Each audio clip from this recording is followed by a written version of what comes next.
जो ये पाठ हमने पढ़ाया आपको, नोट्स तैयार कराया, उसमें आपने सम्राट अशोक के किस अभिलेख के बारे में जाना? क्या है? रुक्मिणदेयी अभिलेख। कौन सा है?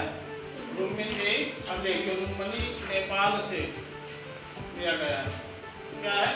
रुक्मिणदेयी अभिलेख। यह लिपि ब्राह्मी लिपि और प्राकृत भाषा में उत्कीर्ण है।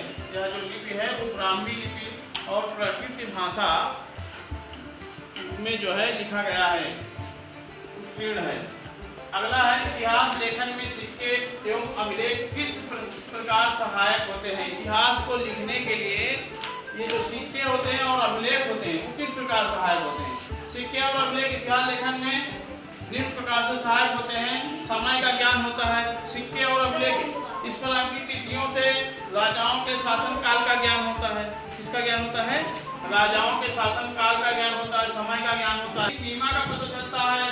जिस क्षेत्र किसी राजा के सिक्के या अभिलेख मिलते हैं, जिस क्षेत्र में किसी राजा के सिक्के या अभिलेख मिलते हैं, तो उस क्षेत्र में साम्राज्य के विस्तार के बारे में जानकारी मिलती है कि हाँ इस क्षेत्र में किस साम्राज्य का विस्तार था।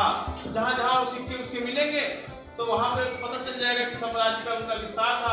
आर्थिक दशा, वहाँ की आर्थिक दशाओं के बारे में जानकारी मिलती है, जैसे सोना, चांदी और तांबे के सिक्कों की शुद्धता और बनावट जो होती है उसके आधार पर यहाँ पता लगाया जाता है कि यहाँ की आर्थिक स्थिति समृद्धि थी या वहाँ पर बहुत तंगी थी।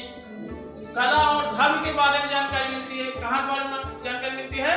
कला और धर्म के बारे में जानकारी मिलती है। कला और धर्म के बारे में जैसे सिक्कों पर बने चित्रों के माध्यम से और अभिलेखों की लिखावट से, अभिलेख में जो लिखावट होती है उससे उस समय के कला और भाषा और धार्मिक मान्यताओं का पता चलता है।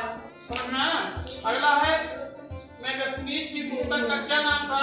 उसका नाम इंडिका था। मेगास्थनीज की पुस्तक का नाम इंडिका था, जिससे मौर्य साम्राज्य के बारे में जानकारी मिलती है।